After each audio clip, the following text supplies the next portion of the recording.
Bom dia a todos. Queria convidá-los a abrir suas Bíblias no Evangelho de Marcos, capítulo de número 14.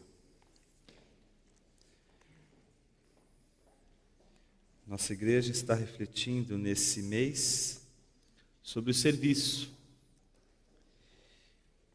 E hoje nós vamos falar sobre autoconhecimento e serviço. Esse é o nosso tema, autoconhecimento e serviço. E a pergunta que eu gostaria de fazer, a fim de que a gente possa, no texto, meditar, é a seguinte pergunta: quando é que estou pronto para servir a Jesus? Vou repetir a pergunta. Quando é que estou pronto para servir a Jesus? Quando a gente faz esse tipo de pergunta, a gente está se perguntando sobre quem nós somos. A gente está examinando o nosso coração. Porque às vezes a gente encontra motivos para não servir. E talvez motivos equivocados. A meditação nessa manhã é nos oferecer, talvez, uma reflexão que seja capaz de dizer o que de fato devemos pensar sobre nossa vida quando estamos diante do grande desafio de servir a Jesus. E eu não gostaria de fazer isso sem antes ler o texto que nós vamos meditar, que vai servir de base para a nossa reflexão de hoje, e também orarmos para que o Espírito Santo nos ilumine. Nós vamos ler do capítulo 14, versículo 27 ao versículo 31. Disse-lhe Jesus: vocês todos me abandonarão, pois está escrito: ferirei o pastor e as ovelhas serão dispersas. Mas depois de ressuscitar, irei adiante de vocês para a Galiléia. Pedro declarou: ainda que todos te abandonem, eu não te abandonarei. Respondeu Jesus: asseguro-lhe que ainda hoje, esta noite, antes que 2 vezes cante o galo, 3 vezes você me negará. Mas Pedro insistia ainda mais: mesmo que seja preciso que eu morra contigo, nunca te negarei. E todos os outros disseram o mesmo. Vamos orar?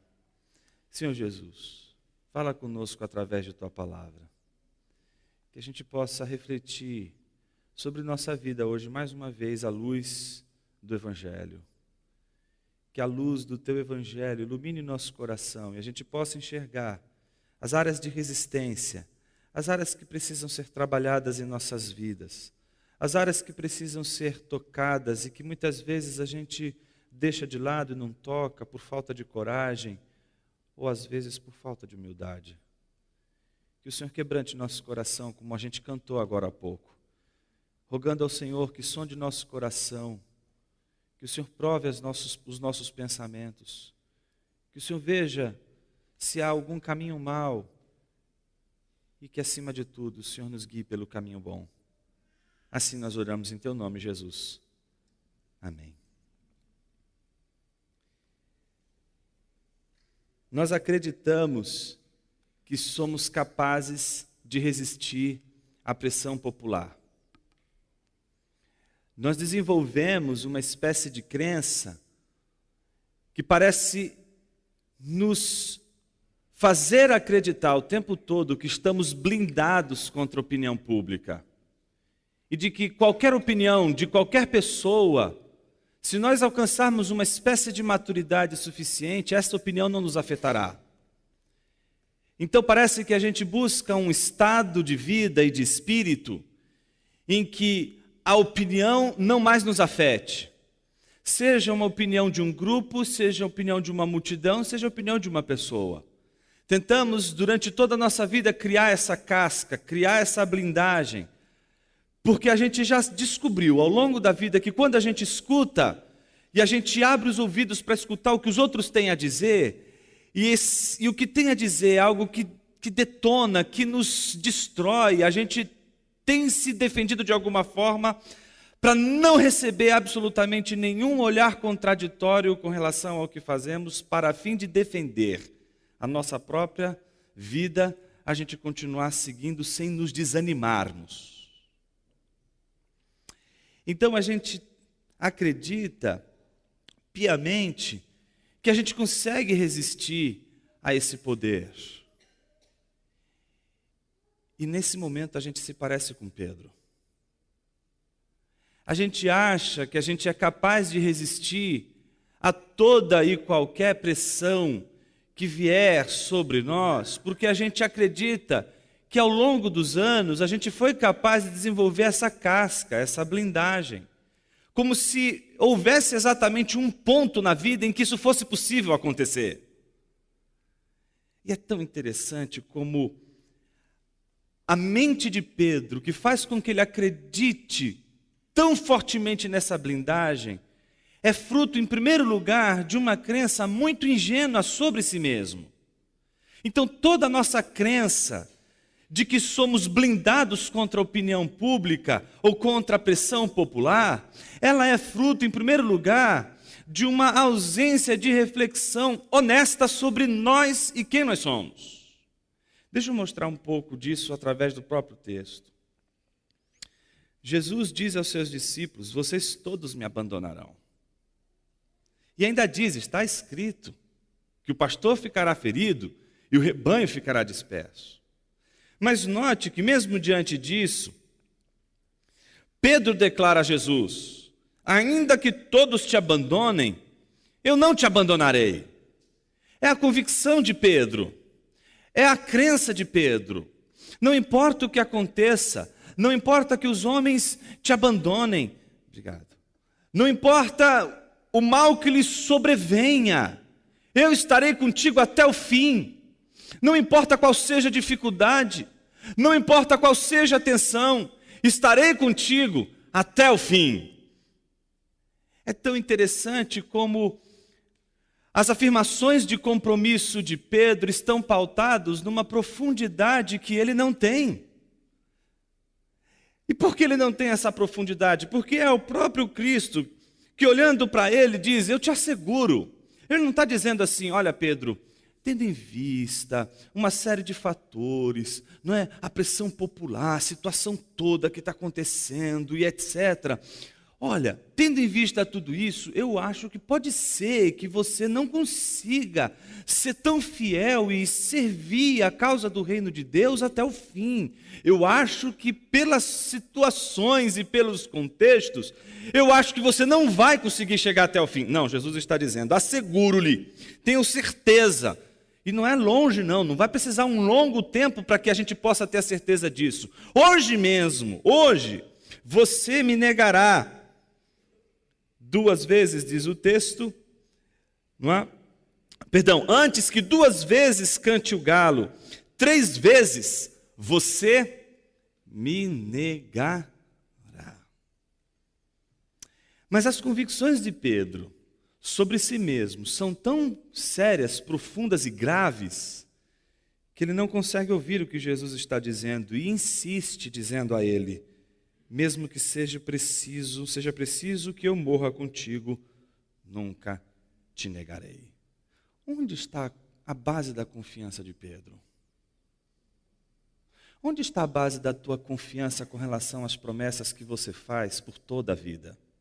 Talvez uma delas seja do casamento. O que faz com que você prometa a alguém que você vai ficar com ela até que a morte a separe? Sobre qual base você está fundamentando essa promessa? Sobre qual base fundamentamos as promessas de que permaneceremos firmes e comprometidos até o fim? Me parece que a gente precisa de muito mais do que autoconfiança para isso. Mesmo porque a autoconfiança de Pedro demonstrou que esta autoconfiança não é suficiente para que Pedro seja fiel. O que eu estou dizendo para você, meu irmão, para você, minha irmã, que a tua autoconfiança não é suficiente, por exemplo, para manter você firme num casamento até o final. Não é suficiente a autoconfiança para manter você firme num propósito de vida que você estabeleceu, e você diz assim: não, eu quero chegar neste ponto. Não é possível você chegar neste ponto apenas contando com a autoconfiança. Não é possível você se comprometer a coisas que são de fato valiosas nessa vida, e que de fato vale a pena a gente dar a vida, apenas se munindo da autoconfiança. A pergunta é: por que, Jonas? Porque nós, seres humanos, somos experts em nos auto-enganarmos. Somos os seres mais contraditórios da face da terra. Somos mais contraditórios que uma borboleta, somos mais contraditórios que um cão, somos mais contraditórios que uma árvore, porque todos estes obedecem a Deus sem absolutamente contestar. Mas nós não. Nós, mesmo sabendo que estamos diante de Deus, não confiamos suficientemente em Deus e somos capazes de nos auto-enganarmos. O auto-engano é uma experiência demasiadamente humana. Somos capazes de nos enganarmos para que a gente possa fazer coisas incríveis nessa vida. Não é? Eu me lembro de passear com a Ju nesses parques, né, que tem, né, essas montanhas russas, etc. E eu convenci a ela que ela não gosta de montanha russa. Eu convenci para ela que é uma coisa maravilhosa. E eu convenci a ela de que ia ser uma experiência fantástica. E a gente entra lá no carrinho e ela diz: ah, que legal, que bacana. Aí desce o negócio, a minha trava de segurança desce e a dela não desce. Quando não desce a dela, ela já levanta e começa a gritar: a minha está solta. Começou a achar que ia cair. Nem começou o carrinho a girar. O rapaz precisou falar: calma.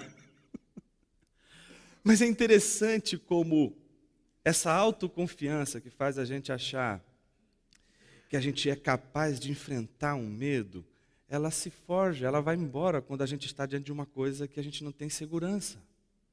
Bastou a gente descobrir, não tem a trava, a gente já fica temeroso. A gente não consegue encontrar aquela confiança que a gente tinha.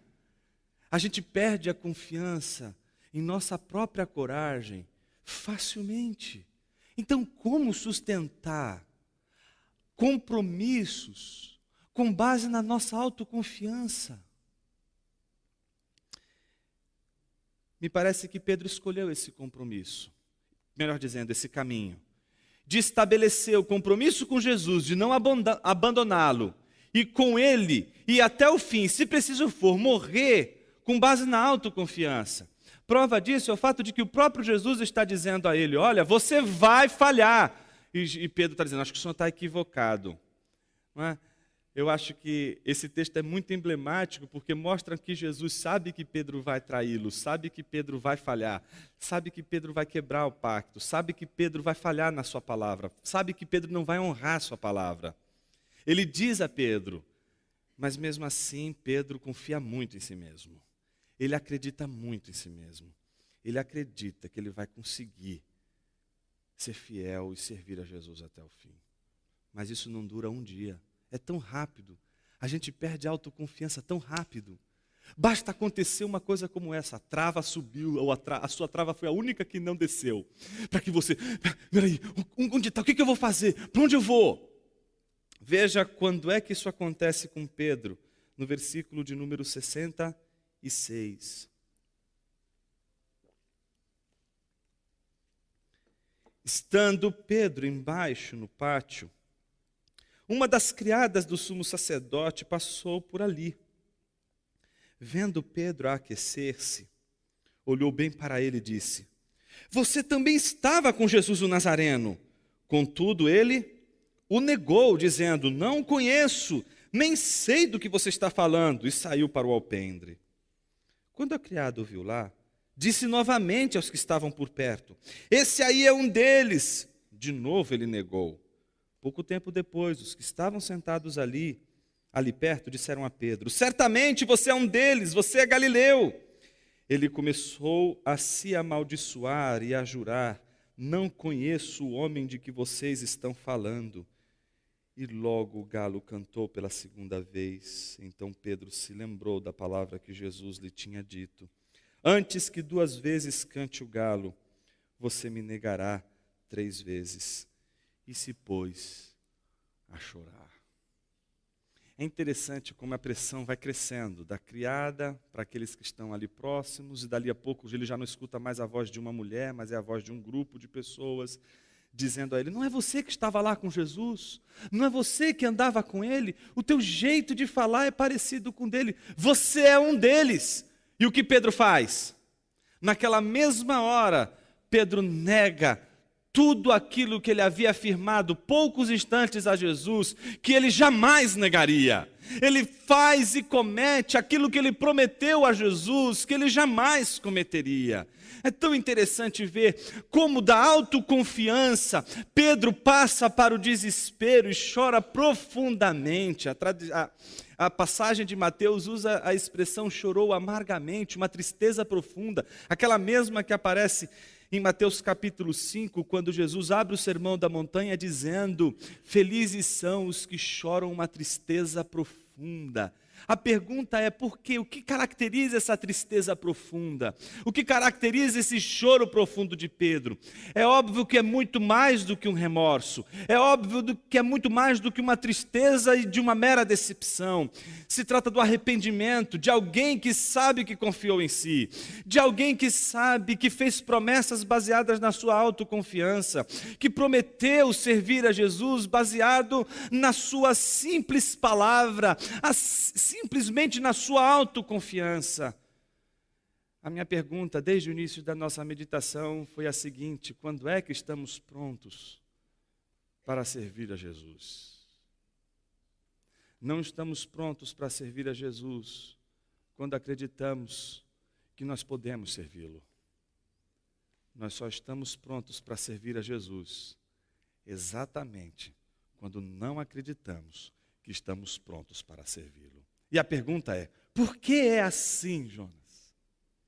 Porque é assim, desta maneira, que a gente consegue descobrir que tudo que gira ao nosso redor e que é obra de Deus, depende de Deus.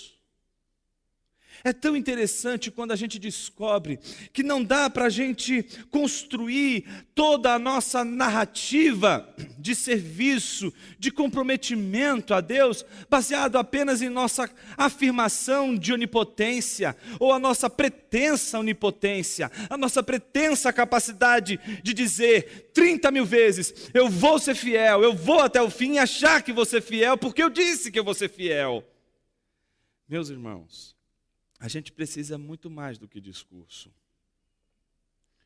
A gente vive num país em que as promessas de fidelidade foram inúmeras. O nosso país está cansado de promessas de fidelidade, promessas de cumprimento, de comprometimento.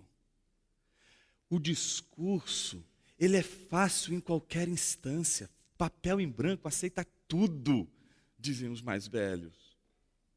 Qualquer promessa que a gente fizer baseado em nossa autoconfiança, em tudo aquilo que a gente considera ser absolutamente confiável, porque se trata da fé em nós mesmos, no nosso trabalho, na nossa capacidade de afirmar aquilo que a gente crê, ela não é uma base segura. Prova disso é que Pedro, por mais que dissesse insistentemente: Senhor, jamais te negarei, foi aquele que disse insistentemente: jamais te negarei, que negou.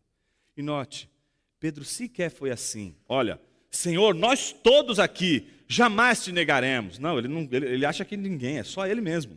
Senhor, eu estou falando por mim, eu me garanto. Por mim, eu me garanto, jamais te negarei. E o que a gente vê é esse Pedro garantido em si mesmo negar a Jesus, não só uma, não só duas, não só 3. A grande pergunta é: Pedro está pronto para servir a Jesus?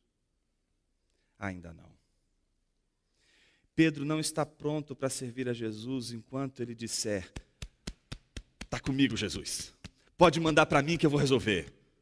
Pedro nunca estará pronto enquanto Pedro estiver confiante em si mesmo. Pedro nunca estará pronto para realizar aquilo que Deus quer que ele realize enquanto Pedro confiar apenas em si mesmo. Eu quero dizer com todas as letras para você: você não estará pronto para realizar aquilo que Deus quer que você realize enquanto você confiar estritamente em você. Pedro precisa de uma última lição. Antes de se tornar confiável, antes de estar num contexto de aprovação para o serviço, ele precisa de um último ensino. E esse último ensino Jesus dá a Pedro, dizendo: você vai me negar. Quando Pedro está dizendo: não vou te negar. E ao negar, Pedro então percebe que a sua autoconfiança não vai mantê-lo firme na causa do Evangelho. Essa tristeza profunda de Pedro foi uma experiência poderosa, porque ela transformou Pedro. Ela não foi uma experiência da qual Pedro voltou o mesmo. Pedro volta diferente dessa experiência, e eu quero mostrar para você o quanto ele volta diferente a partir do texto de João, capítulo 21, que é o texto que nós usaremos para encerrar nossa reflexão de hoje. É aquele texto em que Jesus se encontra pela última vez com seus discípulos na praia. É bem possível que Jesus tenha convidado Pedro para andar, e ao longe, segundo os versículos 20 e 21, estava João acompanhando de perto, como que ouvindo de longe a conversa de Jesus com Pedro. Então Pedro e Jesus estão numa situação de diálogo, quando Jesus lhe pergunta, a partir do versículo 15: Simão, filho de João, você me ama mais do que estes? Essa pergunta é importante. Jesus não está falando aqui do que estes, não é referindo ao seu trabalho com a pescaria. Não está se referindo a estes no que diz respeito ao amor que ele teria pelos outros discípulos. Mas Jesus está se referindo aqui: se Pedro ama a Jesus mais do que estes amam a Jesus. Essa é a pergunta que abre o diálogo de Jesus com Pedro. Pedro, tu me amas mais do que estes outros me amam? E é interessante, porque a gente poderia ver uma reação absolutamente fleumática, como é a que se espera de Pedro. Claro, Senhor, que eu te amo. O senhor tem dúvidas ainda de uma pergunta dessa? Você é louco, eu te amo. Mas o Pedro reage de uma maneira diferente. E para a gente entender a maneira diferente pela qual ele reage, a gente precisa entender um jogo de palavras que acontece nesse texto. A palavra amor no grego, ela tem vários significados. 2 significados que são os mais importantes aqui nesse texto é agapau e filéu. Há teólogos que acham que essas 2 palavras são sinônimas e não fazem a menor diferença na leitura desse texto. São bons teólogos, bons exegetas. Mas há também bons teólogos e bons exegetas da Bíblia que dizem que, apesar de João tratar essas 2 palavras como sinônimos, nessa passagem não são sinônimos. É o caso, por exemplo, exato dessa passagem, que as 2 palavrinhas referidas a amor estão sendo usadas aqui. É como se Jesus estivesse dizendo para Pedro assim: olha, Pedro, tu me amas agapau? Ou agape? E Pedro respondesse: sim, Senhor, tu sabes que eu te amo, filéu. Ele não respondeu a Jesus usando a mesma palavra que Jesus respondeu. E aí quando ele responde: sim, Senhor, tu sabes que eu te amo, filéu, qual é a resposta? O que Jesus diz a ele? Cuide dos meus cordeiros. E então, pela segunda vez, Jesus pergunta: Simão, filho de João, você me ama agapau? E qual é a resposta de Pedro? Sim, Senhor, tu sabes que eu te amo, filéu. E então, pela terceira vez, Jesus diz: Simão, você me ama filéu? Ele não diz agapau, ele diz filéu. E qual é a resposta de Pedro?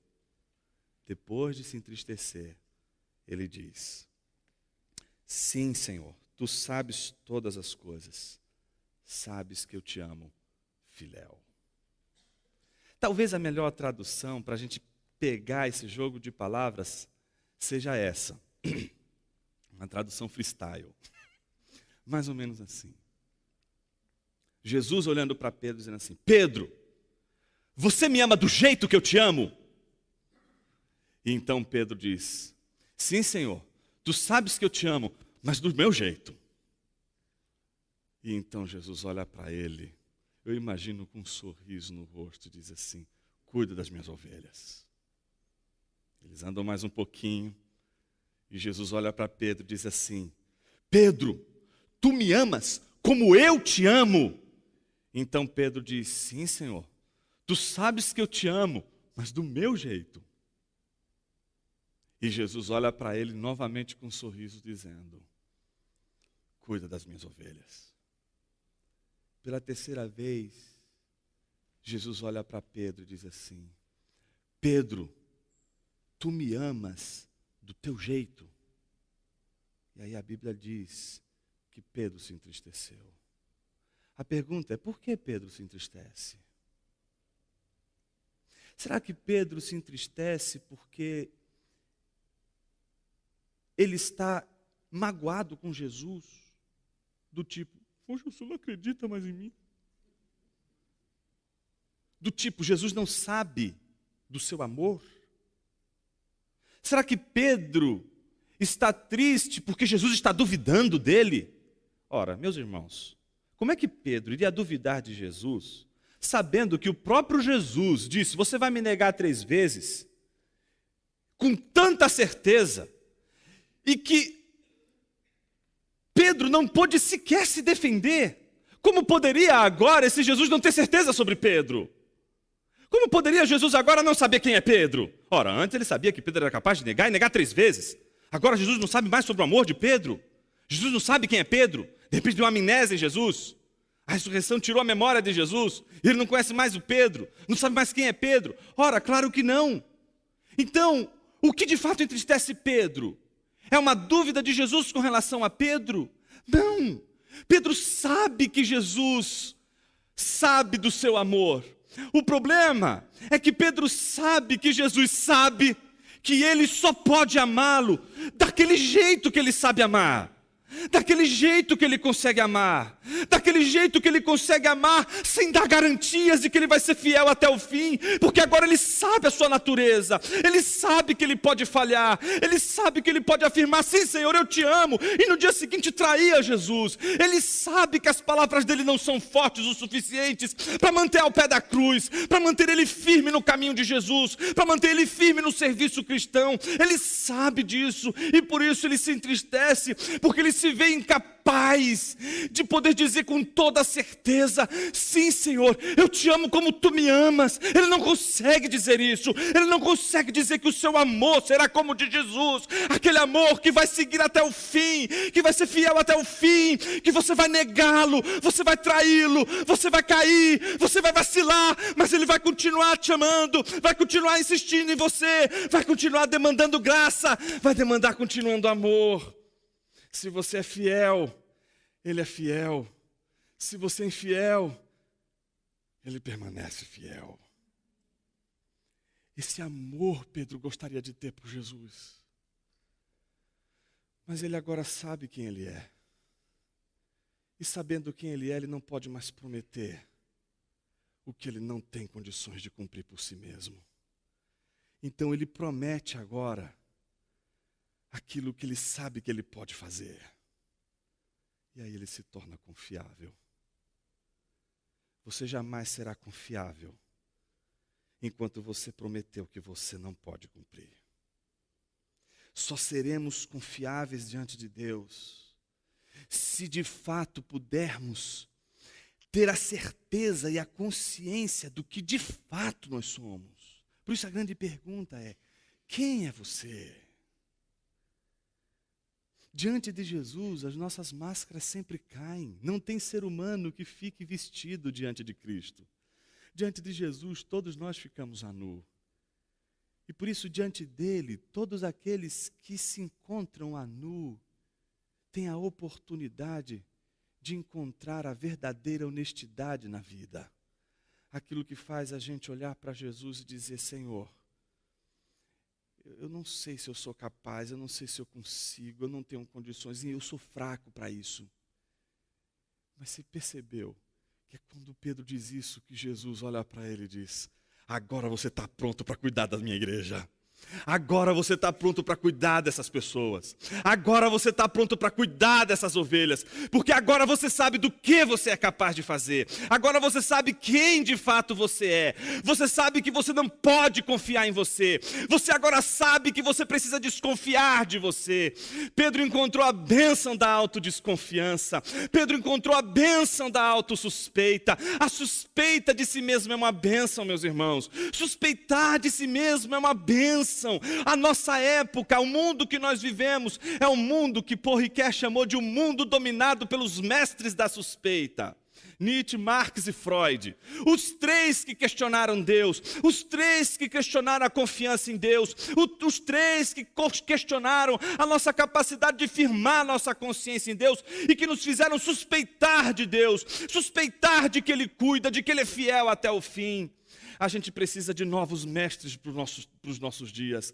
Mestres da suspeita, não de Deus, mas de nós mesmos, de nosso caráter, de nossa vida, de nossa integridade, porque isso, meus amados irmãos, é que nos faz mais santos, é que nos impede de cair, é que nos mantém firme na graça do Evangelho. O que nos permite firmes é saber quem nós somos. Quando a gente sabe quem a gente é, a gente é capaz de se prevenir de uma maneira incrível, confiando apenas na palavra de Deus.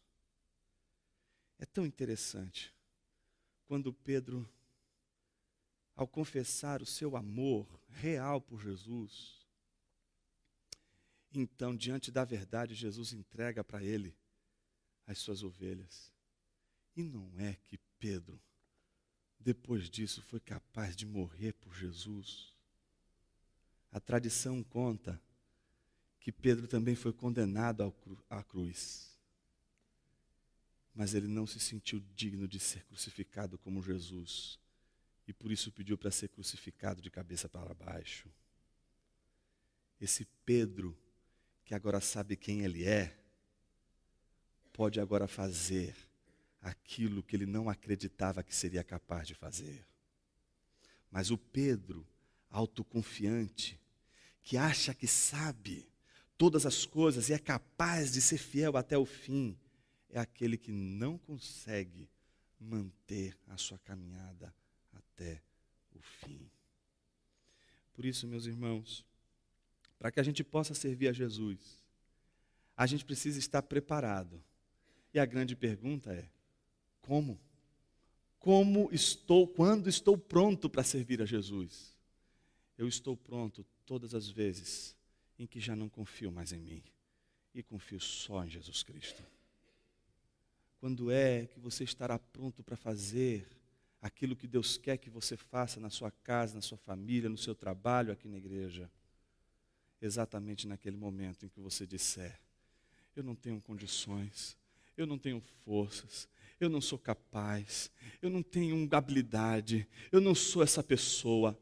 Nessa hora os céus estarão aplaudindo a Jesus, aplaudindo o Pai, glorificando o Pai, porque nessa hora nasceu um discípulo de Jesus. Todas as vezes que alguém confessa a sua fraqueza, confessa a sua incapacidade, confessa a sua limitação, a graça de Deus repousa. E aí, meus irmãos, quando a graça de Deus repousa, não há mais louvor a homem nenhum, não há mais nem louvor àquele que obedece, porque aquele que obedece não faz absolutamente nada de extraordinário, por isso ele não pode ser louvado. Se ele está diante de Deus, e Deus está dizendo: faça isso, e ele o faz, não é ele que tem que ser aplaudido. Quem tem que ser aplaudido é o Senhor. Não há nada de sobrenatural, não há nada de espetacular num servo obedecer ao seu Senhor. A nossa crise é tão brutal que quando a gente encontra servos na igreja, a gente aplaude. E a gente se espanta quando a gente encontra pessoas com coração capaz de servir. Mas a gente deveria se assustar de se assustar. Como assim? Não deveríamos nos assustar com cristãos servindo a Jesus. Não deveria causar espanto quando a gente encontra uma pessoa amando a Jesus e servindo a Jesus de uma maneira exemplar. Jonas, eu preciso de Jesus. Eu vou confessar para você, eu também preciso dele. Todos nós precisamos da graça do Senhor, porque sem a graça dele, a gente não vai conseguir realizar coisas que só realizaremos se formos fracos o suficiente para confiar nele. Jonas, eu tenho sido tão forte. Eu tenho usado todos os recursos para vencer essa crise que o nosso país se encontra. Não está dando. Será que não é hora de você simplesmente desistir de usar suas próprias forças? Por que você está tão firmado em si mesmo? Meu desafio para você nessa manhã é, através das Escrituras, põe a sua vida em Jesus Cristo. Deixa Ele ser teu fundamento. Deixa Ele abrir o caminho. Deixa Ele ser a tua mão. Deixa Ele ser a tua mente. Deixa Ele ser teu coração. Mas para isso, a gente tem que deixar Deus fazer sua obra. E como a gente tem dificuldade de deixar Deus fazer? A gente acha que Ele não vai chegar na hora. A gente acha que vai dar tudo errado. A gente acha que Ele não vai pôr a mão. A gente acha que não vai acontecer. E a gente precisa então, no meio do caminho, colocar a mão para tentar resolver o problema e acertar as coisas. Talvez Deus esteja provando o nosso coração, a fim de que a gente seja capaz de ceder para sermos tratados por Ele. Eu acho que quando pessoas querem realizar grandes coisas, coisas muito grandes, sabe? Deus escolhe elas para realizar coisas bem pequenas. Eu acho que quando pessoas querem realizar coisas bem pequenininhas, Deus resolve dar para elas coisas bem grandes para elas realizarem. A pergunta é, por que Ele faz isso? Porque não tem escapatória. Ele vai chegar no seu coração e vai tratar no seu caráter. Se você é discípulo de Jesus, Ele se interessa sim pelo seu caráter. Ele se interessa sim por sua integridade. Ele se interessa sim por seu coração. E Ele vai investir com o Santo Espírito de Deus em santidade na tua vida. Vai trazer santidade para você sim. Vai fazer você experimentar dias santos sim. Porque Ele está interessado em seu coração. Por isso Ele vai inverter sempre. E sempre Ele inverte as nossas expectativas. É como diz aquela interpretação do Salmo 32 que Lutero um dia fez. Não o caminho que tu escolhes, mas aquele que é preparado contra a tua escolha. Esse é o caminho de Deus. E a pergunta é, por que Ele faz isso? Por que Ele escolhe os caminhos contrários? A gente escolhe o grande, Ele dá o pequeno. A gente escolhe o pequeno, Ele dá o grande. A gente quer o anonimato, Ele põe a gente em evidência. A gente quer ficar na evidência, Ele joga a gente para o anonimato. A gente quer o Sinai fumegando, aí Ele bota a gente no Horebe com a sarcinha ali, só a sarça pegando fogo. A gente quer só a sarça pegando fogo, aí Ele joga a gente no Monte Sinai, que é o mesmo monte, só que agora todo ele pegando fogo e o povo inteiro, uma multidão lá embaixo te esperando. A pergunta é, por que Ele faz isso? Porque ora você quer uma coisa, Ele te diz outra. Ora você quer que Ele faça X, Ele faz Y. Por que Deus está fazendo isso? Meus irmãos, essa é a maneira de Deus chamar a nossa atenção para o tratamento do nosso caráter e do nosso coração. Não duvide dos caminhos contrários. Os caminhos contrários estão aí para nos orientar e não para nos desviar. É preciso ser capaz de questionar a si mesmo se a gente quer seguir o caminho de Jesus. Esse caminho é maravilhoso. Por quê?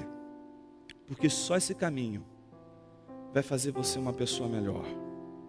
Só esse caminho vai te tornar um marido melhor, uma esposa melhor, um filho melhor. Só esse caminho vai fazer você um patrão melhor. Só esse caminho vai fazer você um empregado melhor. Só esse caminho vai fazer você um empresário melhor. Só esse caminho vai fazer políticos melhores. Só esse caminho pode fazer uma nação melhor. Enquanto os homens do nosso país, do nosso contexto, confiarem em si mesmos e não confiarem em Deus, a nossa nação não vai sair da lama. Por isso a gente precisa de um povo que conhece o poder da palavra, que é capaz de nos virar do avesso e nos servir como um espelho do coração, que nos transforma de dentro para fora. Que a gente possa ver a glória de Jesus brilhar nas tensões, nos caminhos contrários, nas horas em que somos provados por Deus. Queria orar com você nessa manhã. Curva a sua cabeça. Permita que esse tempo seja um tempo de reflexão.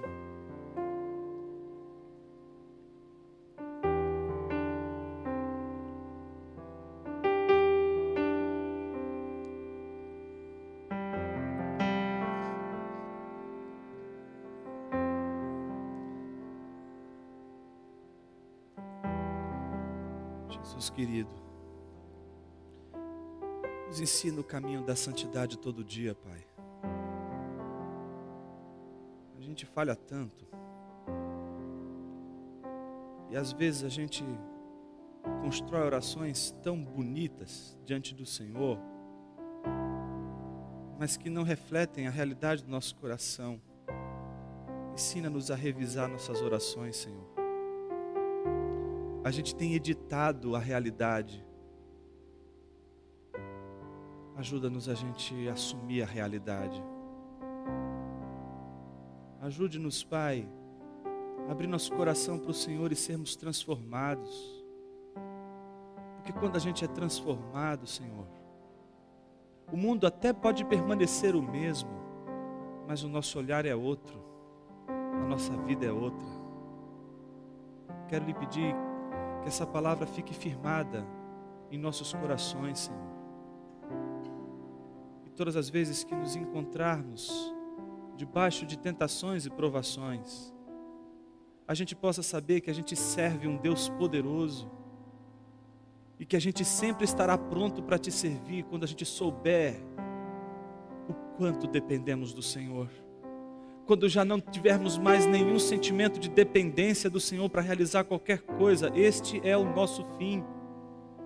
Porque confiaremos em nós mesmos, em nossa autoconfiança. Mas Jesus querido, nos livra desse sentimento, Pai. E nos exorta a cada momento, através de Tua palavra, para que sejamos dependentes do Senhor e da Tua graça, Santo Espírito. Opera a santidade em nossa vida, Jesus. E faz a gente perceber que a santidade, ela é muito mais do que aparência. Ela não é a aparência de algo bom, ela é algo bom realmente. Que a gente possa, ó Deus, vivenciar essa bondade do Senhor sendo derramada sobre nossos corações, que faz com que a gente se enxergue de uma maneira mais nítida, mais real, e então a gente possa corrigir nossa rota. É só assim que a gente vai conseguir chegar até o fim, Pai. Se a gente caminhar debaixo da Tua palavra. Em Teu nome nós oramos. Amém.